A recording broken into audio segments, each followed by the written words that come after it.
rappeler, parce que les gens sont oublieux. Et voilà. Donc cette année 2011, elle sera marquée, mais évidemment là, on est en pleine campagne, il y a ces très graves événements de Toulouse et Montauban. Et aujourd'hui, pour vous, ces événements, ils disent une société française déchirée, une société française où il faut reposer les questions de l'immigration, où il faut reposer les questions de la délinquance et des immigrés. C'est un peu votre cheval de bataille depuis de nombreuses années. C'est pas mon cheval de bataille, mais un de mes chevaux de bataille. Oui. D'ailleurs, si vous avez regardé les chroniques, il y en a beaucoup sur ces thèmes-là, où j'essaye de poser les problèmes sans me laisser intimider par tous les tabous. Et là, si vous voulez, c'est une espèce de... C'est même jusqu'à la caricature. Le parcours de ce garçon, c'est à la caricature, les liens entre immigration, délinquance, islamisme, terrorisme, les armes qui se baladent en banlieue. Est-ce que vous dites, Éric Zemmour, on a été laxiste en France, on aurait pu le repérer avant et on ne regarde pas les choses en face? Moi, je ne parle pas sur un plan policier. Parce que je connais rien d'abord. Ouais. Sur le plan du renseignement, vous voyez, ce qu'a dit Juppé, je ne sais pas. Je ne peux pas vous dire ça, je ne sais pas. Mais sur le plan politique ? Mais sur le plan politique, c'est évident qu'on paye une conception angélique de l'immigration, mais depuis 30 ans, 40 ans.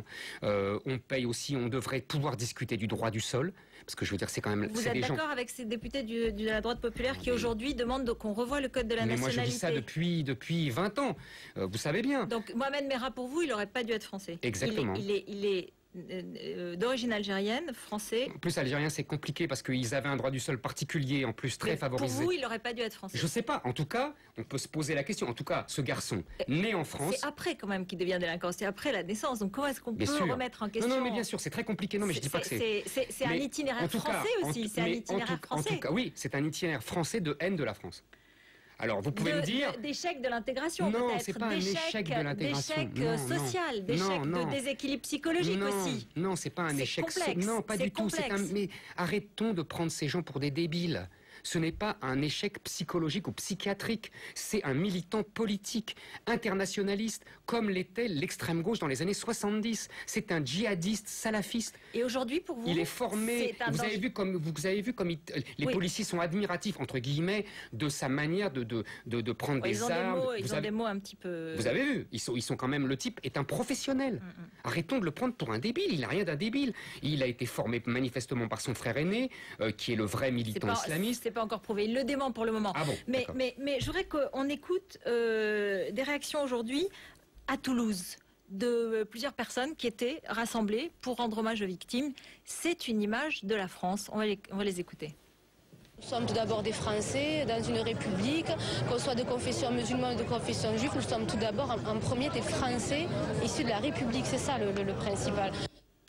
Est-ce que vous n'avez pas entendu, depuis le début de la semaine, une réaction républicaine, une réaction des religions qui sont allées ensemble à l'Élysée, dire qu'elles étaient solidaires, une réaction chez tous les Français aujourd'hui de solidarité et d'attachement à ces principes? Est-ce que c'est pas aussi le résultat de ce drame et dont on pourrait se féliciter aujourd'hui?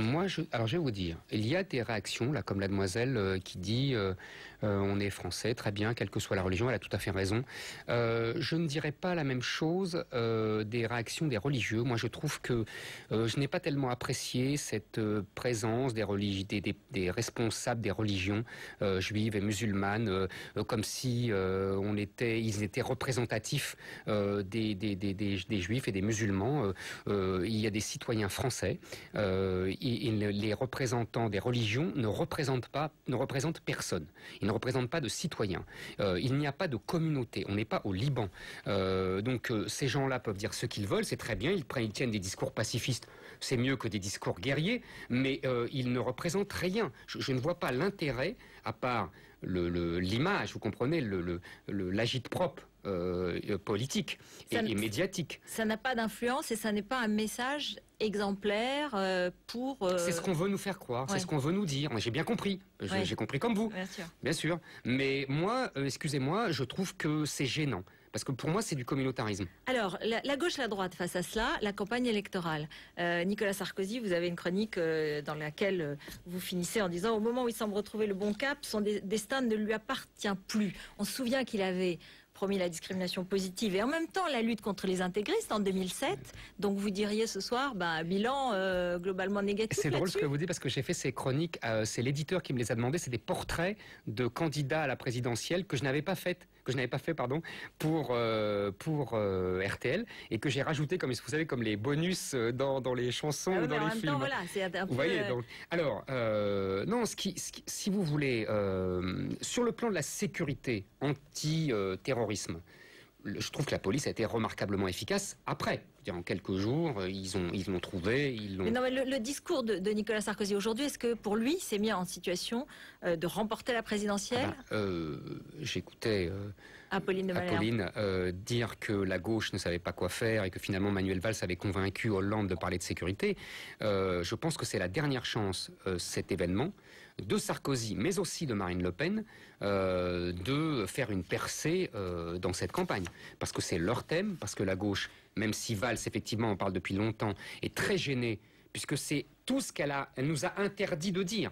Vous comprenez bien, tous ces liens confus entre immigration, délinquance, terrorisme, islamisme, tout ça, c'est exactement ce que la gauche nous interdit depuis 20 ans de parler. Julien Drey aujourd'hui dit il faut absolument pas se cacher les problèmes, il ne faudrait pas nier une réalité qui est installée dans la société française. Oui, et donc aujourd'hui, la gauche, elle fait sa révolution aussi là-dessus depuis de nombreuses années. Il serait temps. Juste un mot pour finir.